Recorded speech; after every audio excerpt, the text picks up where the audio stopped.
이어서 간추린 소식입니다. 농림축산식품부는 최근 국내 9개 제분업체가 참여하는 간담회를 개최했다고 밝혔습니다.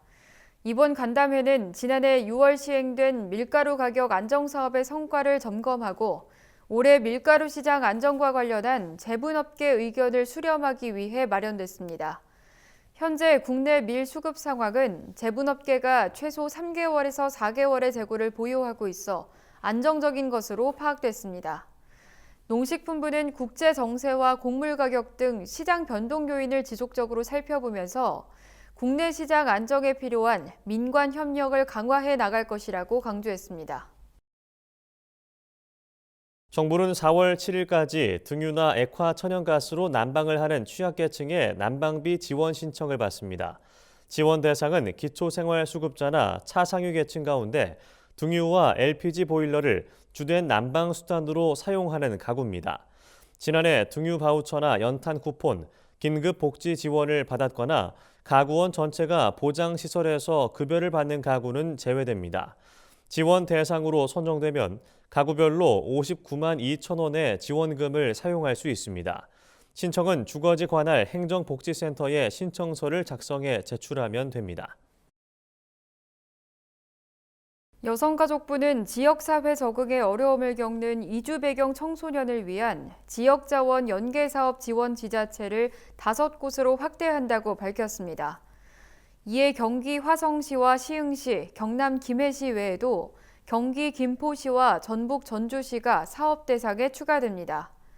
지역자원 연계사업은 지자체가 외국인 주민과 다문화 가족을 지원하는 조례를 만들거나 지역 청소년 관련 기관의 민관학 협의체 구성으로 특화 서비스를 제공하기 위해 추진됩니다. 사업 대상 지역에서는 한국어 교육과 교과목 학습 지원, 심리 지원 등 맞춤형 제공이 이루어질 예정입니다. 충청남도는 스마트팜을 신축하는 청년 농업인에게 최대 3억 원을 지원하는 창업 지원 사업에 나섭니다. 충남도의 청년농 맞춤형 스마트팜 사업은 농업 경영체 등록을 마치고 스마트팜 신축을 추진 중인 만 18세에서 39세 청년농을 대상으로 시행됩니다. 지원 규모는 0.3헥타르씩 17곳이며 한 곳당 지원액은 자부담 9천만 원을 포함해 최대 3억 원입니다. 충남도는 한 곳당 최대 1억 원의 융자 지원과 보증 수수료 지원, 농협 협력 사업 등에 따라 자부담금 마련을 도울 예정이라고 설명했습니다. 농림축산식품부는 최근 길고양이 중성화 사업 개선 방안을 발표했습니다.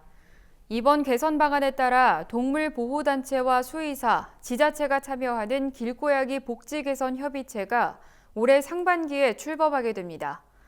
농식품부는 협의체를 통해 길고양이와 관련된 기초 통계를 확보하고 중성화 수술 전문성을 높이기 위한 기준을 마련할 예정입니다. 또 수의사를 대상으로 하는 중성화 수술 교육을 연 1회 의무화하고 길고양이 중성화 수술 우수병원을 지정하기로 했습니다. 한국산불방지기술협회가 4월부터 산불 방지 분야 취업 준비자와 학생 등 일반인을 대상으로 산불 예방교육 지원 사업을 시범 추진하기로 했습니다. 그동안 산불 예방교육은 주로 공무원을 대상으로 이루어져 일반인은 교육 기회를 얻기 어려웠습니다. 이번에 실시되는 산불 방지 교육은 총 3개 과정으로 운영되며 대상자별 눈높이에 맞는 교육 프로그램이 시행될 전망입니다. 교육 신청은 한국산불방지기술협회 누리집에서 3월 중순부터 진행될 예정입니다. 농촌진흥청은 14일 디지털 농생명 포럼 발대식을 개최했다고 밝혔습니다. 농진청과 전라북도가 공동 주관한 이번 포럼은 디지털 기술을 활용한 지역경제 발전 방향을 모색하기 위해 마련됐습니다. 포럼 참석자들은 공간 정보를 활용한 농업, 그린바이오 분야의 스마트화와 함께 산하견 상생 발전 방안을 논의했습니다.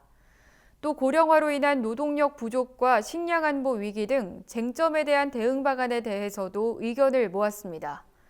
농진청 관계자는 농진청이 보유한 농업기술과 공공데이터 개방으로 지역업체와 상생하고 전북의 발전을 선도할 것이라고 말했습니다. 한국농수산식품유통공사는 지난달 농림축산식품 수출 실적이 13억 8,300만 달러를 기록했다고 밝혔습니다. 지난 1월에는 전년 동기 대비 수출액이 11.5% 감소한 것과 달리 지난달에는 수출 감소폭이 1%로 줄어들었다는 설명입니다. 권역별로 살펴보면 중화권과 아세안, 일본, 북미, 유럽 등에서 고르게 수출이 증가한 것으로 나타났습니다. 특히 대중국 수출이 지난해보다 24.5% 증가한 2억 1,660만 달러를 기록해 수출 회복세를 주도하는 것으로 조사됐습니다. AT는 수출 대표 품목 육성과 시장 다변화, 해외 홍보 마케팅 확대 등 올해 수출 목표 달성을 위한 지원 방안을 적극 추진할 계획입니다.